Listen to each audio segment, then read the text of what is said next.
So when you take someone, especially from the CIA perspective, because listen, you know and I know that every president that has ever gone into the office has asked about UFOs. And obviously there's one rumor that it cost him his life with JFK. Right. So the people that came in, even when Trump was in office, and they asked him about UFOs, Trump just went along with, I don't believe in it.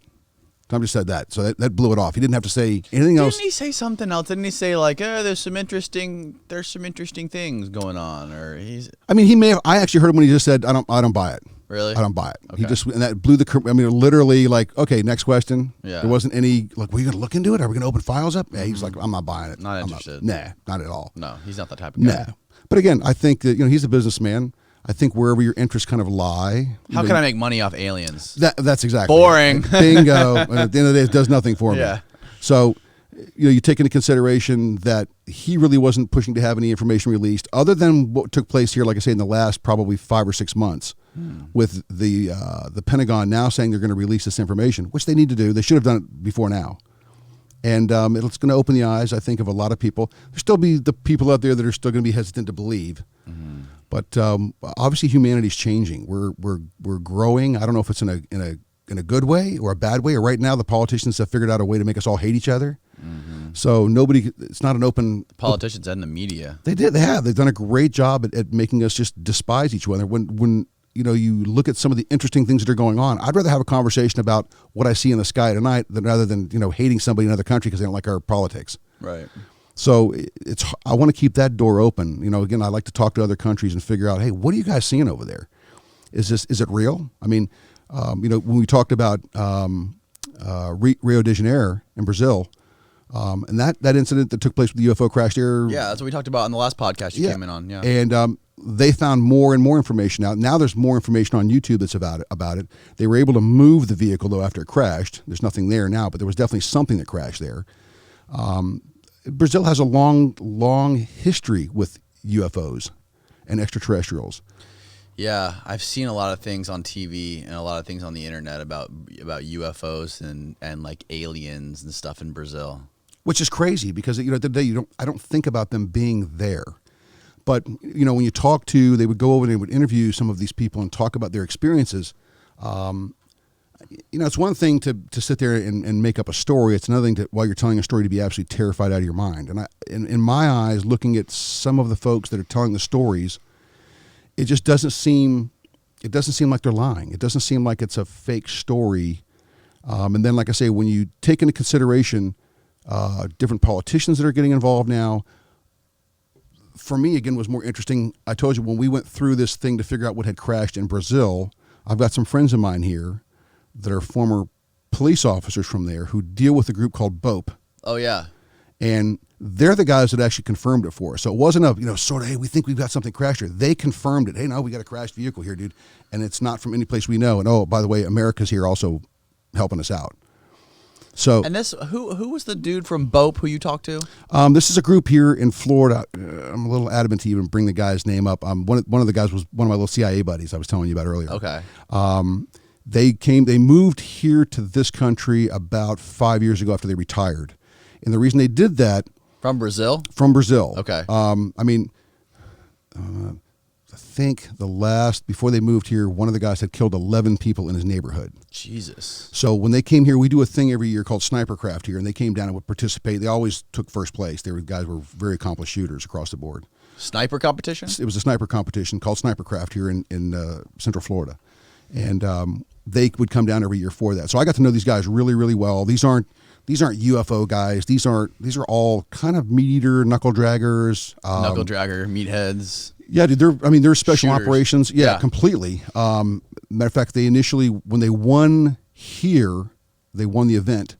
The State Department, because he had killed 11 people, wanted more information on him, thinking maybe he's a terrorist or coming from some sort of other background other than a law enforcement background. What is he like? Does he tell everybody he killed 11 people, or is that like a No, I mean, it's just a reality of what it is. His wife, when I went over there, his wife was actually wearing a gun as she was vacuuming the house. And I kind of made a joke like, hey, what's that all about? And she goes, how did he get away with killing 11 people, by the way? Well, I mean, first of all, he's a police officer. Okay. There are no civil rights in Brazil. Right. So they give you an order, and if you don't pay attention, they shoot you instantly. So he's a police officer in Brazil. So every person he killed was documented somehow. Oh yeah, it's not just him being like, "Yo, bro." No. Like, It's documented. It's in the middle of his job. Yeah, okay, what's going on? Right, Absolutely. No, he's not, like I say, just out killing people. He's not just bragging about it. Bingo. And these are numbers that are necessary for us to know, because when he comes into the U.S., the State Department wants to know, who are you? Okay, why are you here? Because I can promise you, if the State Department gets in touch with Brazil and the authorities there, and they said, "Hey, we'd like to look at his record," and they went back and said, "Hey, you killed 31 people in the last 6 years. Why didn't you tell us that?"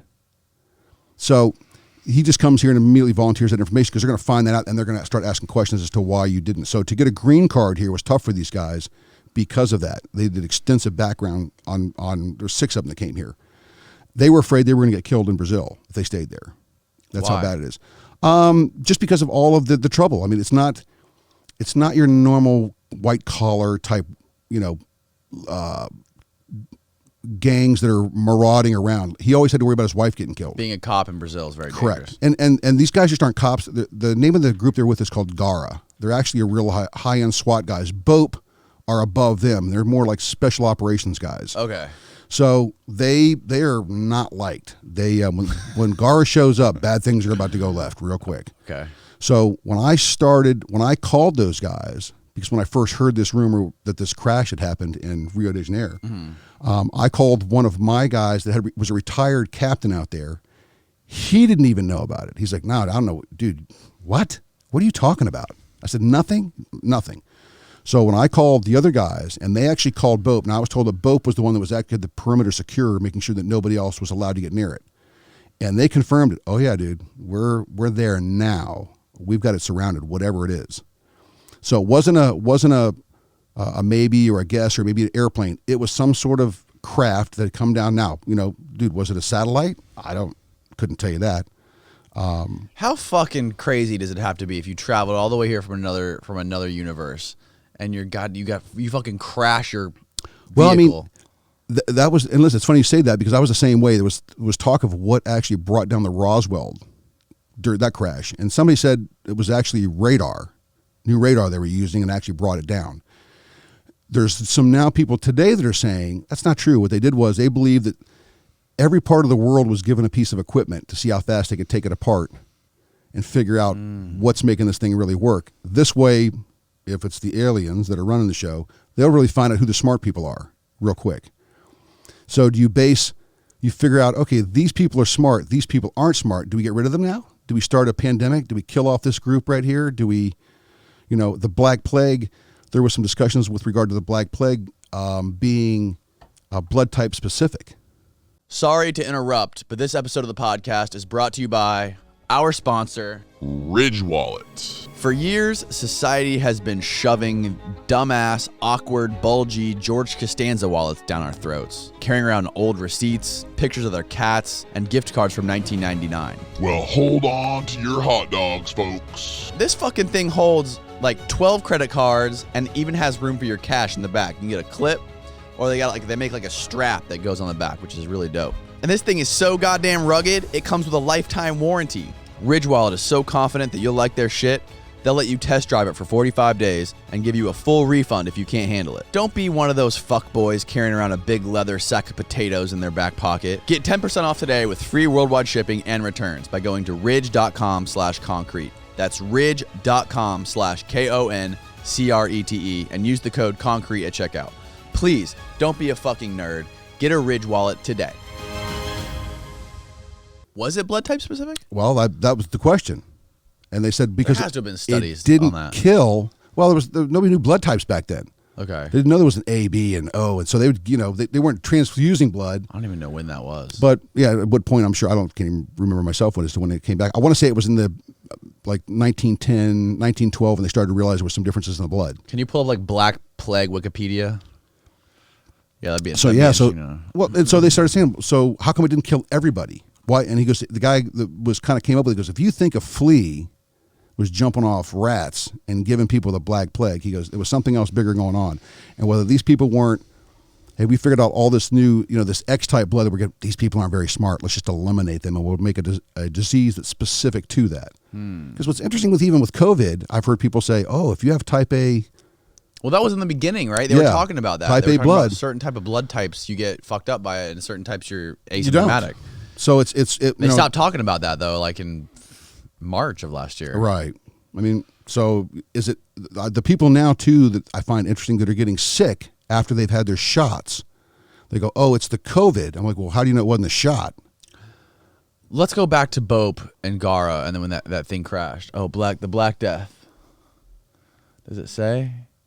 From 1346, it was occurring in Eurasia, from 1934 or from 1346 to 1353. The most fatal pandemic recorded in human history, causing deaths of 75 to 200 million people in Eurasia and North Africa. Why didn't it wipe out everybody? That's a lot of fucking people. Dude, 200 million. I didn't even think there was that many people on the planet. All in like Western Europe and Asia and in the top of North Africa. Yeah, because I don't think we weren't really here. Yeah, 1346 to 1353. So did everybody start using PPE? 7 years. Did everybody start using PPE back then, and all of a sudden it went away? Well, 200 million people. But where'd it go? How does it just go away? How did it wipe out everybody? Because back then, dude, you weren't taking baths. You weren't. There was no hygiene. I mean, how many people could there have possibly been in 1343? Well, I certainly didn't think 200 million. Killed 200 million. There's what, 300 million in the U.S., something like that? Oh, yeah, right now it's exactly. I think we're a little over that. But yeah, you're damn right. So that in itself, it's a weird number. 200 million seems like everybody in 1300s would have been dead. So again, so is that specific? Are they trying to wipe certain groups out? When you look at when they went into the pyramids, I was in Egypt in 1983, and when I got to go into the pyramids, really? Yeah, I was there. It was in Lebanon. What were you doing there? So I was with the Navy. Okay. So I was actually making a pass through. One of the groups I needed to train with was there.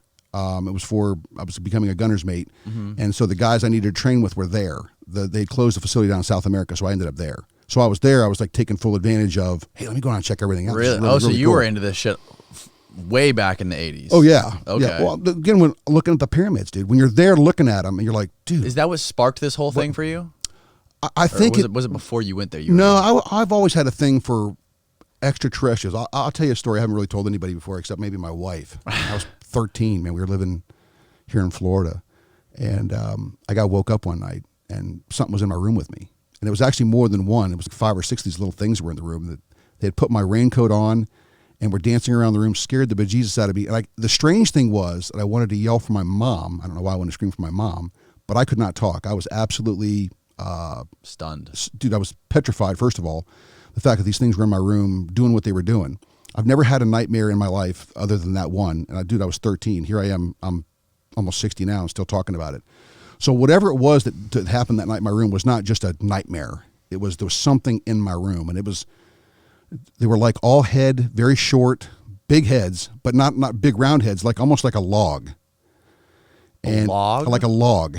Like a vertical log? Like a vertical log. They had a long head, but it was, again, like a log. Like the aliens you see on TV? No, they weren't they were doing nothing like that at all, bro. There was no big head, big eyes, none of that. These were very short, maybe 5 feet tall, and kind of clumsy looking, walk kind of clumsy, but had these massive heads that were kind of round, probably, I don't know what that 36 inches around, but short. Mm-hmm. Not like your typical alien. I really didn't know about aliens then. And I really wasn't afraid of ghosts. Were 13. Yeah, so it wasn't like I was afraid of anything in my room. I really had never had experiences like that before. And whatever this came in my room, dude, like I say, changed me forever. As far as, making me think I'm safe or I'm not safe, or, what's good or what's bad or what's evil, what's not. And so I started to look at things like, well, there's obviously something bigger going on here. What were these? So you just woke up randomly and you saw these Dude, they were in my room. Shapes, these things? They were dancing around my bed. Shadowy things? They weren't so much shadowy as they were short and very small. Like I said, maybe 5 foot tall, 4.5 foot tall. Was there a color to them or anything? It was dark in the room, so I really couldn't tell, other than one had, and again, this sounds so ridiculous, but one of them picked up my raincoat and put it on. Your raincoat? I had a raincoat that was on the back of a chair. and he put on the raincoat and was kind of dancing around my bed in it, kind of almost like, look, I'm scaring you. I'm like, Jesus Christ, you're terrifying the shit out of me. Yeah. But again, dude, it's strange because, like I say, here I am. This How long did it last for? Dude, it seemed like minutes, maybe 10 minutes, 15 minutes. I don't remember what I did the next day. I don't remember if I told my mom about it. I don't remember if, but the fact that it happened, like I say, I've never been that terrorized before in my life ever. I mean, I've never had a nightmare. Mm-hmm. So to still remember that today, and listen, was this a UFO event? I don't know, but it was certainly something odd. It was definitely something paranormal for sure. Mm. I don't see things, today at my age, like, I saw things around the house today. So it's not like one of those events. Mm. And along with obviously other things that I've seen that make you go, wait a minute, what is, how come I'm looking at this? Coming home one day, I saw something at the top of a radio tower. Matter of fact, if you're going over the Gandy Bridge here in Tampa towards McDill, and there was something at the top of the tower, and it was massive, and it looked like a football, but it was gray. And what was interesting was the cord that was attached at the top had slack in it. This tower is about 500 feet tall. The tower's still there. Mm-hmm. It's about 500 feet tall. I know that 500 feet above the ground, dude, the wind is blowing pretty good. So to have slack between the rope, between the tip of the tower and whatever this thing was that was floating up there was odd. Mm-hmm. And I looked at it coming over the Howard Franklin Bridge. I stared at it. I'm thinking, this is 4 o'clock in the afternoon. Everybody can see that. Right. It's not like I'm the only guy that's seeing this. Doesn't anybody else want to know what the hell it was? Well, I kind of did what everybody else did. I played it off and drove home, but I couldn't get it off my mind. I kept thinking, what was that? Mm-hmm. So here we are. This is, 12 years later now, 13 years later. Mm-hmm. And they have built, in that time, they built a condominium there. Now, I could never tell how big this thing was at the top of the tower when I saw it. I just guesstimated how big it was. They built a 10-story condominium complex. And what I realized was this thing was as big as that 10-story condominium complex that I can still see as you're coming over the Howard Franklin Bridge. So I can see the tower. The thing that was above the tower? That was above the tower was as big as a 10-story building. Which is, doesn't that sound crazy? Yeah. It sounds, when you come over sometime, I'll show it to you. I actually have a drawing of it. It was so impressive. Really? That I did a drawing of it because I didn't want to forget what I saw. Mm. I even went to the facility where this is. Now there's a big gate around it. There's you have to press a button to talk to somebody. Probably about 3 weeks later, because I was still thinking about it. So I pressed the button and the guy's like, all the deliveries are around back. I said, no, listen, I just have a question. What do you guys do here? And he's like, sir, you want to do me a favor? Get away from the fence. Where was this? This is at that facility right there off Gandy. Oh, really? Dude, 3 weeks later, I was still thinking about it. I'm like, you find out what this facility did ever? I have no idea what they do, bro. Is it still there? It's still there. It's massive. It's massive. Whatever they do. On this side of the Gandy? It's on this side of the Gandy. It's the only 500-foot tower there. There's 2 other towers that are right down by the beginning of the bridge as you're going towards McDill. Yeah. This is before that. Still there. You'll see the facility to the right. It's got a huge fence around it. There's all kinds of cables. They're using lots of power. But I have no idea. And the guy just basically, I said, listen, I saw something at the top of your tower here about 3 weeks ago. And I could tell the way the guy was talking to me. He's like, look, you're a nut. Get away from my... Yeah. Get away. So, like I say, this was 4 o'clock in the afternoon. So I know that people had to have seen this. There's no way they could not have seen this. Mm-hmm. And yet, whether it was just kind of hiding in plain sight, those were the things that sparked my interest because I'm going, what is it I'm looking at? Yeah. Why isn't anybody else doing the same thing? Going, what is that? The same thing when we saw that ball or whatever it was in the video. I saw it with my peripheral vision. Yeah. What is it? So you scratch your head. You try to make heads or tails of it. Again, when I was in Egypt, one of the things I asked the guy, I'm like, hey man, let me ask you a question. How did they carve all this stuff in here? And he goes, oh well, we're still kind of addressing that. No, I mean, there's no lights. What did they use? Did you go inside the pyramids? We went inside the pyramids. Did you? And what was really cool about it was because the guy started telling us about the lack of oxygen in there. Right. So you couldn't burn fire in there then because you'd burn up all the oxygen. Mm-hmm. And the funny thing was, believe it or not, man, it smelled like urine. Really? I asked the guy, I'm like, hey dude, why does it smell like pee in here? He goes, because a lot of the workers that are working here don't want to walk all the way out, so they pee inside the pyramid. He goes, you're looking into an area where most people don't get to go. Wow. Which is very cool because we were military guys, and he just thought, hey, if you go, we also paid him for this, so it was very, very cool. But again, so you're looking at these 80 to 100-foot walls that are, dude, smooth. They go together. You can't get a credit card in between them, and yet there's no power. It's not like a plug. You weren't in there, figuring out, oh, this is how I'm going to, carve this out in the dark. Right. And then, like I say, if you throw all the other things that go into it, the elongated skulls that some of the emperors and the priests had within the Egyptian family, and they're trying to say, well, they did that through binding, where they actually bound their heads and made the skull long. Right. He goes, okay, let's just say they did that. Why did they do that? They're trying to emulate something. And they said, if you look at these long, elongated skulls, they found 3 of them in Peru. The skulls are 40% larger. They're 25% heavier. And they've got it's called a sarcasm line that runs down the center of every sarcasm line.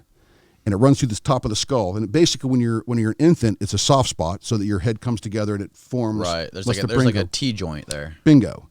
Well, every human has that. These skulls, they found, do not have that. They also don't have any mitochondria DNA, which again is huge. You would think that everybody would know that. I think at least it's huge. That proves to you right there. These are not human skulls. They're called the Maraca skulls. Maraca skulls. Or maybe it's the Paracas skulls. Could it have been like some sort of animal, maybe? Well, I mean, now you just said that. Some guys are asking if maybe they were Bigfoots. Oh, really? Because of the shape of the skulls. Oh, my God. Again, a whole subject heading to the whole UFO thing. Well, yeah, I don't know. What do you think about Elon saying he has never seen or doesn't even believe that he's never seen any kind of UFO. He's never had any kind of hint of alien beings, and he's the guy that's fucking scouring the heavens. Hey, I think that there's a lot of people out there that haven't seen him. If you're not looking for him, if it's not something you're interested in, I don't think you're going to see him. Right. Now whether he's interested in that or not. Well, that's a good point. Yeah. I don't know. Do you think it's only, oh, look at that. Dude, there they are. Holy shit. There they are, dude. Look at that fucking thing. Dude, they're 40% bigger and 25% heavier. What's that thing called? Go to the top. Ancient Peruvians gave themselves elongated skulls as a mark of status. Many heads from pre-Inca societies are teardrop shaped, the result of infants' heads being bound while they are forming. Wow. You can see on top it does have those cracks in it. Now this skull does. If you go through, put in Paracas UFO skulls. See if that pulls up. Paracas? Paracas. How do you spell that? Peracus, maybe? Yeah. Because those skulls, the lines aren't in that skull. For people out there who are just listening, we're looking at a picture of this whole. By the way, we got a bitchin' new TV in the podcast studio, so make sure you tune into the video version because we can see everything now. Yeah, it looks it's all great. visual.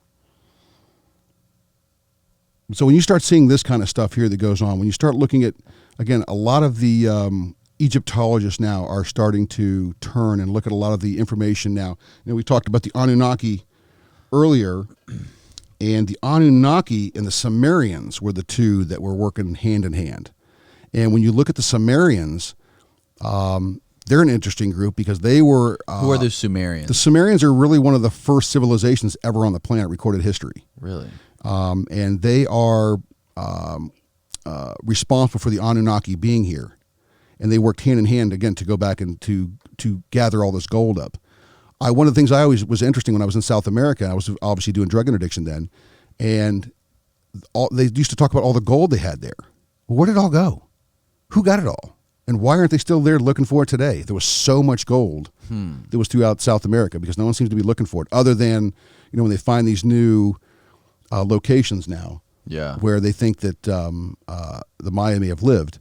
They're now using these new, what they're called. They can actually fly over now, and it takes off the first layer of trees and lets them see right down to the ground. What? Yeah. This is a thing? This is a thing now. They can actually fly over it. I can't believe I can't think of the name of it. Give me a second here. I'll think of it. But they actually can, it's like taking pictures, and as they fly over it, it removes all of the overbrush. So you can now see buildings, and they can see cities, and they see courtways and roads that they could never see before. And they found like 42 more pyramids. South America has more pyramids, believe it or not, than Egypt has. Right. And Mexico too, right? Bingo. Bingo. So they're now finding all these places. And again, they all have some sort of astrological meaning. There's everything is facing a certain way or has a hole where the sun shines through at certain periods of time. Yeah.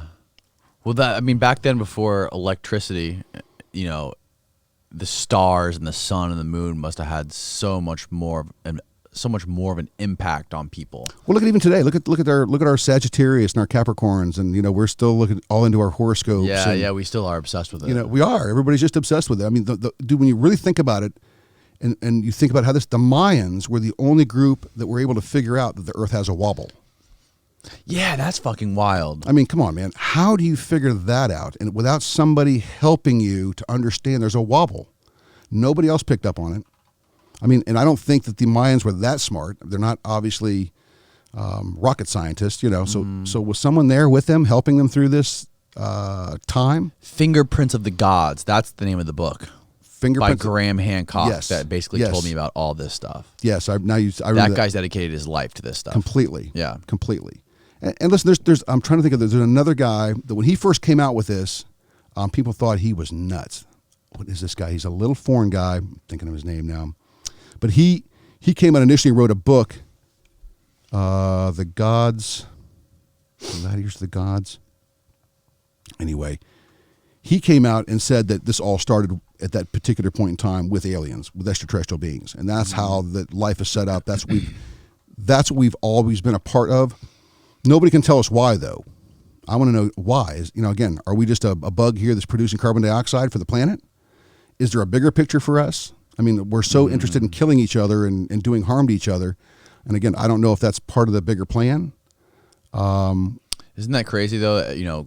Carbon dioxide, all the carbon dioxide is supposed to be so bad, but it's really giving life to all the trees and plants and the tree is all the vegetation. Dude, the tree is the most important element on the planet.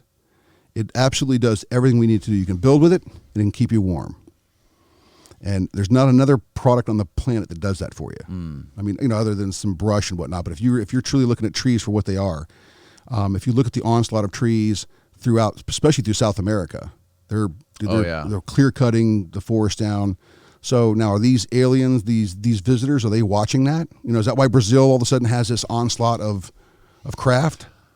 You guys, whoa! Now you're connecting some serious dots here. You see what I'm saying? So you're damaging the planet. Well, we're not going to let you damage the planet. The same thing with as we test nuclear devices. There's a book called UFOs and Nukes that a guy named Robert Hastings. I've been trying to get him on here, but he's not in good health right now, and he can't travel. But bummer. He did that whole book, basically, studying and detailing all the events of UFO sightings over the nuclear bases, shutting down the nuclear bases, completely shutting them down, and these guys not knowing what to do. They actually have had, and it's called Bentwaters in England, where they didn't have a crash. They had one land, and the commanding officer who was at a Christmas party this was the second night they had the event. The first night they had it, they reported it, all the security personnel. These are all military guys, all well-trained military guys on a nuclear facility, I might add. So this is everyday guys. They saw it that night. They reported it, but they didn't want to say really what they thought it was. They just thought it was some sort of down aircraft. Yeah. The next night it came back. They went there to go get him and actually brought him back. And these guys actually touched it, put their hands on it.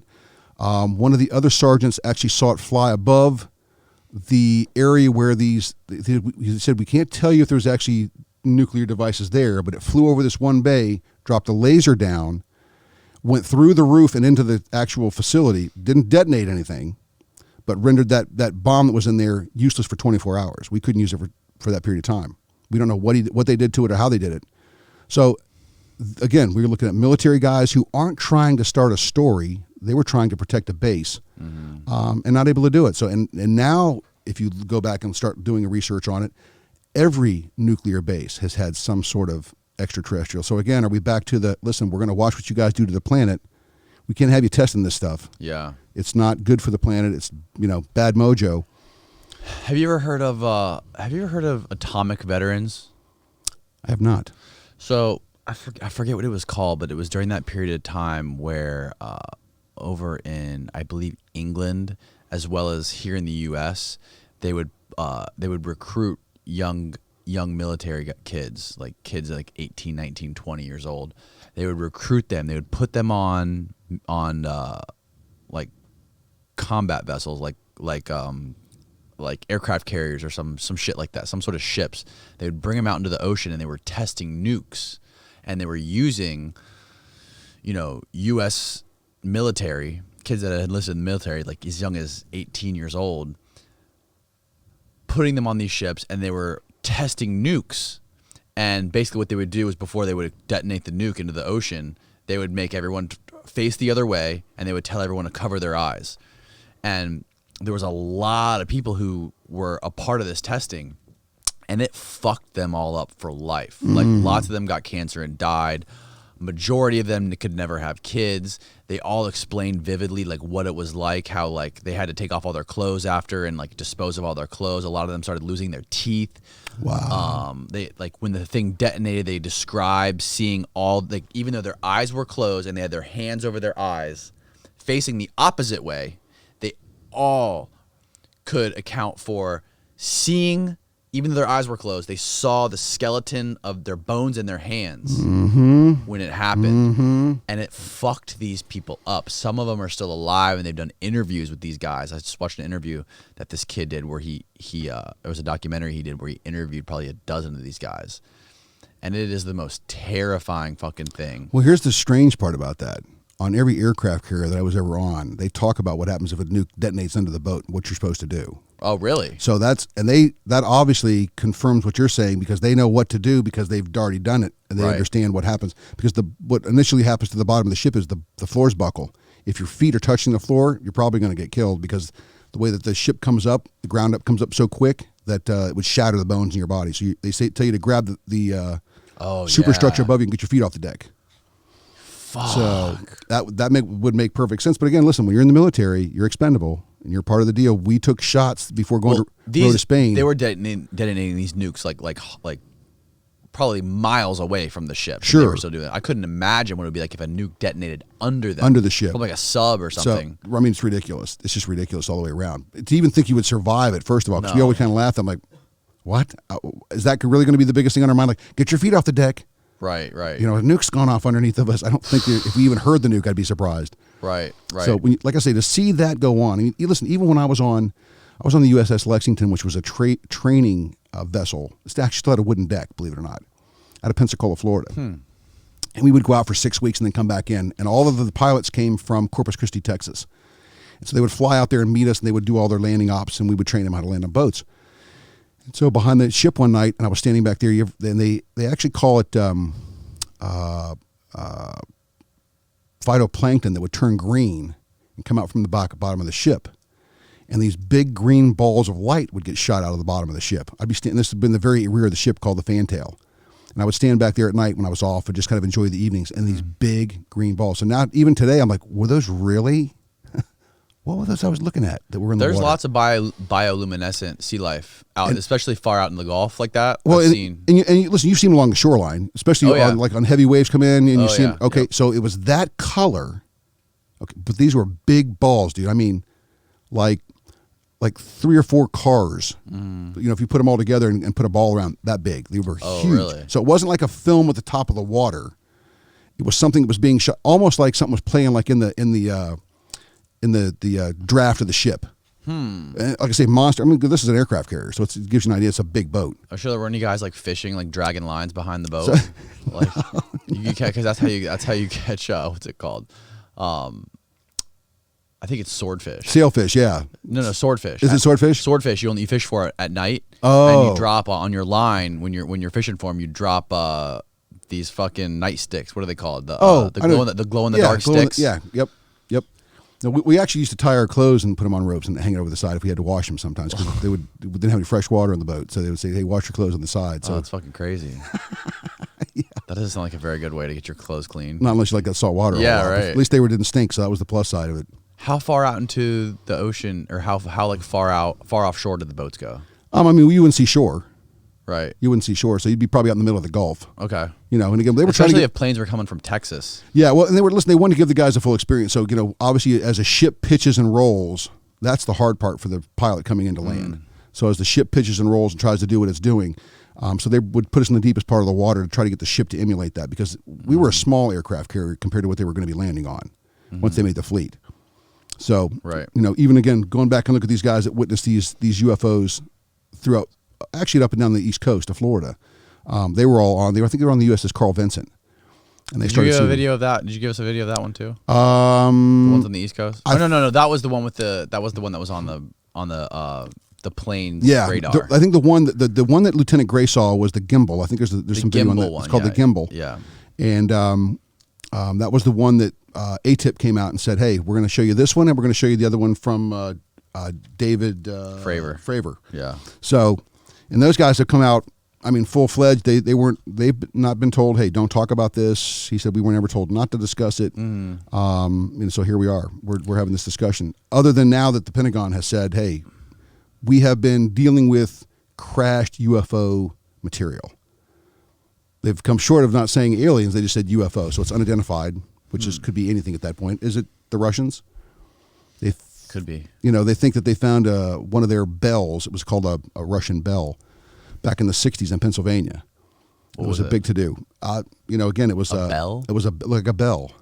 And they said that it had hieroglyphics on the side of it, and that some people believed it was for time travel.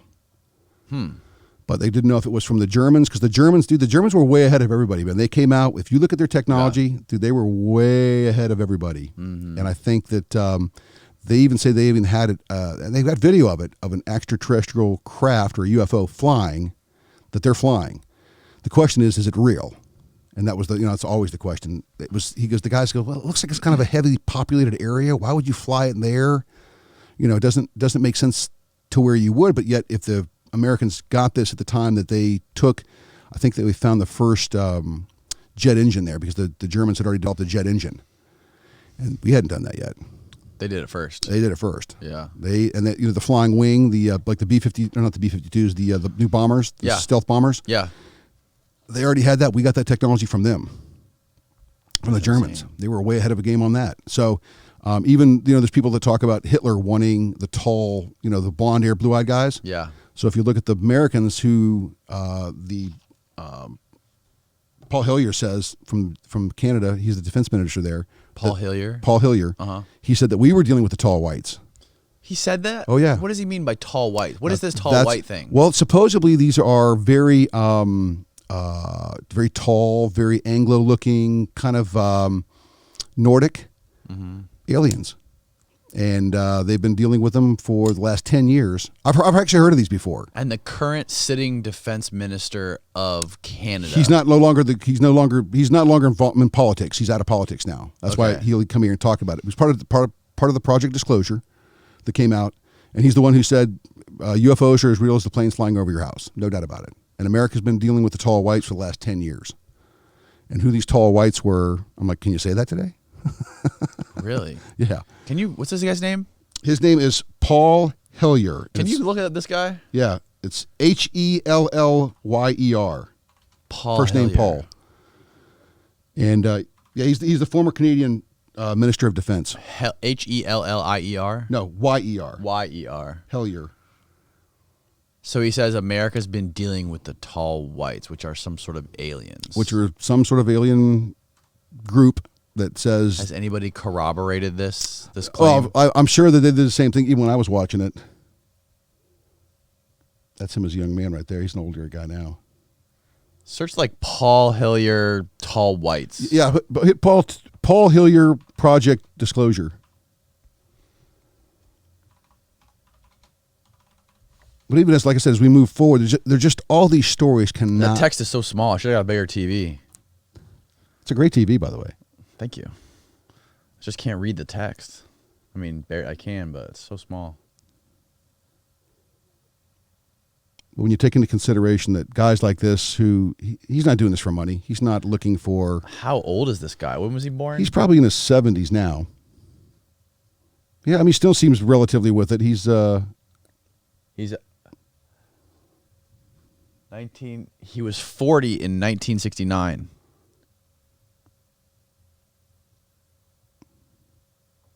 Visitors from outer space. Real or not, our focus of discussion in Washington. Posted March 3rd, 2013. While President Obama was promoting an immigration overhaul in Mexico, 6 former members of Congress gathered 2 blocks from the White House to consider what they see as the enforced government security surrounding another kind of visitor, the kind who come from a lot farther away. I don't see anything about this guy. Check it out. What was his name again? His name was Paul Hellyer. Paul Hellyer. Yeah, Mr. Hellyer. Keep going down.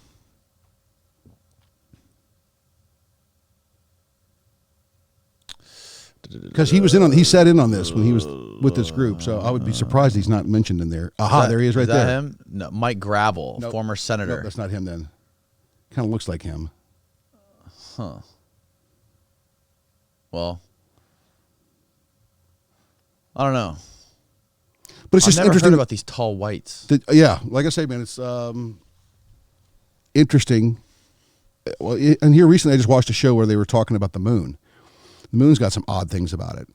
See if you can find anything about tall whites. Yeah, put extraterrestrials, Just anything, tall whites. anything about tall whites. Anything that looks legit. That's not on like, Well, the program I was watching last night, they showed how in 1964 they flew a lunar lander into the moon because they didn't know what the moon was made of. Right. They didn't know, hey, we're landing, it's just dust. Right. So they crashed a lunar lander in it, and the moon rang like a bell for like an hour, almost 2 hours. The moon rang like a bell? Like a bell. What? And they couldn't understand why that rang like a bell. Iran says tall white space aliens control America. There you go. Iran. Holy shit. But this is on Forbes. Documents leaked by the NSA whistleblower Edward Snowden conclusively prove the United States has been ruled by a race of tall white space aliens who also assisted the rise of Nazi Germany in the 1930s.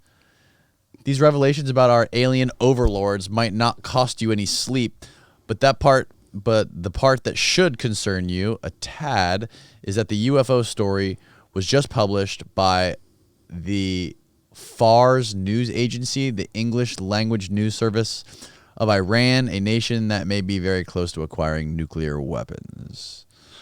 This seems like, this being a crazy conspiracy theory, naturally, the Russians are behind it. The alleged alien invasion was revealed in an alleged report by Russia's FSB spy agency, which was found incontrovertible proof that the alien extraterrestrial intelligence agenda is driving U.S. domestic and international policy and has been doing so since at least 1945, says the Iranian news service.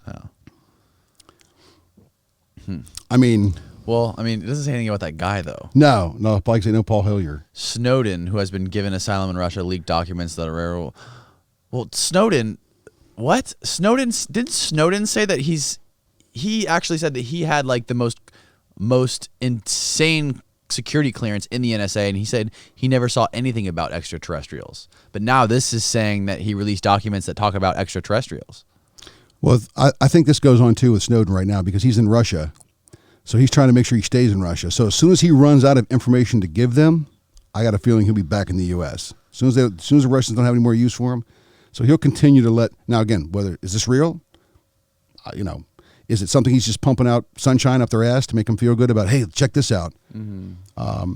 It's the tall white is this will not be the last time you've heard of them. Now, I didn't hear they were running the U.S., but it's interesting that the Iranians say that they are. Mm-hmm. The Iranians have had many, many, many UFO related incidents.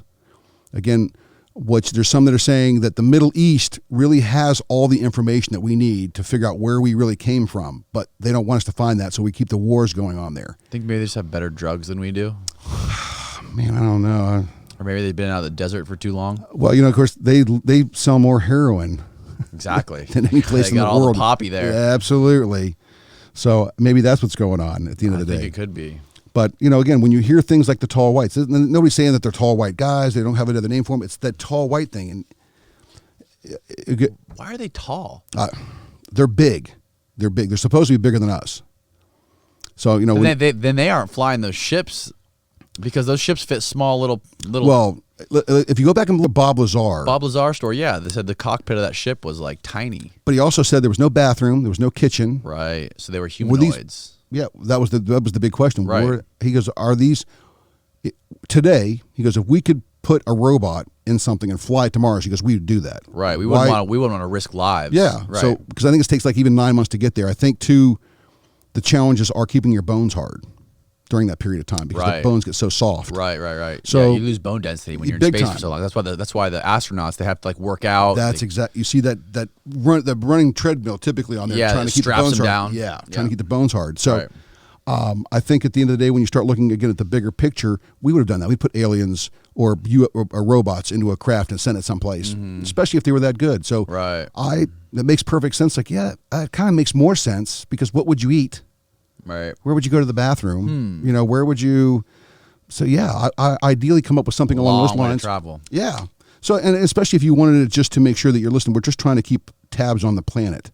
I was watching this is kind of getting off on a Bigfoot story, but I was watching a story where all these scientists had gotten together, and they were in Alaska, and they were there just to get some video. And these were scientists. These weren't people who were doing shows, or they weren't looking to do a movie or strictly doing this for the sake of trying to figure out what people are seeing. And in the show, one of the scientists is in the field and all of a sudden sees these lights that pop up above the trees. And so he's trying to see what they are while this is going on. And he's like, I'm not saying these are UFOs at all because that's not what we're out here to look at. We're out here to look at trying to find out if Bigfoot's real. But what is this thing they were looking at? And they watched it for probably 15 minutes. And it was just funny that they're out there chasing this animal around that they say is alive, Bigfoot, and that they happen to see one of these things. And, of course, that same night they see what they say is a Bigfoot. They actually get it on thermal camera. Did they really? And they were trying to figure out what – they could just tell it was big. Yeah. And so they sent it off to a guy, and the guy said, dude, if you were in Africa, I'd tell you had a gorilla that looks just like a gorilla. Right. So that whole story kind of manifests itself into, again, back to the UFO thing. Are they here to monitor the planet? Because I can't think of why else they would be here. I mean, what would be the fascination with us? Do you think the tall whites are Bigfoot? I mean, I would say no, because these are Nordic style, but who knows? Listen, maybe they're wearing like a ghillie suit or something. A big hairy ghillie suit. Yeah. So, I mean, it's just strange, again, to think about that in the bigger picture, but there's so many things that are so outside of what we understand. Yeah. When you talk to somebody who's seen a Bigfoot, dude, they're telling you they saw a Bigfoot. You don't have to believe me.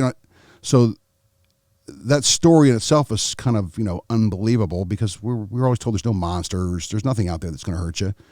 And yet you have these events that take place. Look, the whole UFO thing. Nobody ever thought of, I can remember back as a kid and people tell me, you're nuts to even follow this crap. It's all a bunch of hooey. It's just not real. And here we are, 45 years later on the cusp of finding something out through the Pentagon. What was the guy's name that bought Skinwalker Ranch? He actually, I can't believe I can't think of this cat's name. Bigelow. Bigelow, yes, Bigelow. Yeah. Mark Bigelow? No, it wasn't Mark. I want to say it was like John or something. Maybe it is, yeah. Matter of fact, the show's getting ready to start up again this month. What show? For Skinwalker Ranch. There's a show about Skinwalker Ranch? Dude, they've got some, you've seen this guy. He's a PhD scientist. He's working there. They're trying to figure out why this place has all these weird energies. And every time someone tries to dig, something bad happens. One of the guys got hit in the head with something, and he said it actually separated his scalp from his skull. And they believe it was microwave energy that did it. So somebody was shooting microwave energy at him when he was digging this hole out there, making his scalp separate from his skull. And that's what happened to all those cows. They were skinned with no blood. They don't understand, bingo, what was going on. Yet they looked at some video, and there's something in the air that's above one of the cows when it drops over, and it can't get up. And it just hangs. Oh, there's video of it, dude. Like I said, it's getting ready to start back up. They brought in ground penetrating radar and found something that was about 4,200 feet long, about 20 feet under the ground. So they tried to drill down to it, and as soon as they tried to drill down to it, the ground started shaking. And the guy said, hey, check out that telephone pole over there. This was on a show? This is on a show. What was the name of the show? Skinwalker Ranch. The show is called Skinwalker? It's on the History Channel. The History Channel. It starts up May 5th. Okay. Dude, it's great. It's got so much. These are scientists. They're trying to figure out what's going on. They're not telling you what you're looking at. They're just saying, hey, that's something. What is it? I wonder how much of it is like hyper sensationalized just for TV, and how much of it's actually legit. Well, I'm sure that it's like everything else, man. I mean, you always you go into a commercial break with not telling them what the answer was to the. Because that guy Bigelow just did a podcast with Joe Rogan, and I watched it. Because I'm like super into these UFOs. He's there. He didn't say one thing about Skinwalker Ranch. Oh yeah, that's crazy, dude. That's crazy because he's in the video. He's on the. I was show. honestly kind of disappointed with that guy John Bigelow, what he was talking about. I mean, he's like, he wasn't very lucid. I mean, I'll use the word drip. He's a drip. No, it didn't seem like that. It seemed like he was just kind of like not there. You know what I mean? It just seemed like he wasn't as informed as you would like him to be, or he didn't. When you see him in this, like he was when he first got there, and they brought on the 2 new scientists, and they started talking about digging, and he goes, "Oh no, there's not going to be any digging here. Every time we start digging, something bad happens." Yeah. And so he started with all the things. He goes, "We're not going to talk about it right now because I don't know where you guys are at on this. We're going to look at a few other things." Mm-hmm. And the scientist that was there actually went down to this area where this energy is coming up out of the ground, and the energy got so heavy he actually got sick to his stomach. He's like, I don't know what's coming up through here. If this is electromagnetics that's coming up through here, but he got deathly ill. Mm-hmm. And all the phone batteries went dead. They couldn't keep a drone in the sky. They keep seeing something in the sky. So all these odd phenomena is going on. And what they're trying to do now is they're putting cameras up in just about every square inch of the property, so they cover everything and trying to figure out what's going on. Right. So, and it kind of ended last season on a note where they had dug down about 20 feet and hit something. He goes, dude, whatever's down there, I can't get through it. It won't let me drill down any farther. And like I said, the ground started shaking because they looked up. He goes, hey, check out that telephone pole. And the telephone pole was swaying back and forth. What? So he didn't know, and you've seen this guy on TV before. Once you see him in this flick, you've seen him before. So he brings a certain amount of reality to the show. Like he's really looking for what it is. He's like, I'm not telling you it's anything until I see what it is. Right. And because the guy that owned the ranch before Bigelow said that he actually had material that was from extraterrestrial craft that he has locked in a warehouse. What was his name? Dang it, I can't think of his name right now. But he when he sold it to Bigelow, he told them what was going on with the place. Mm-hmm. So whether it's, again, is this a spiritual place because of the earth? Is this an earth movement thing? Is this related to Native Americans that lived there at one point in time? Because is it even? I want to see it I have to see this shit to believe it. Well, see, the Skinwalker, the whole idea of the Skinwalker is this is an individual that can morph into animals, and he's kind of a spirit. The Navajo really fear him, but for whatever reason, it's just attached to this. Again, obviously, the name Skinwalker Ranch.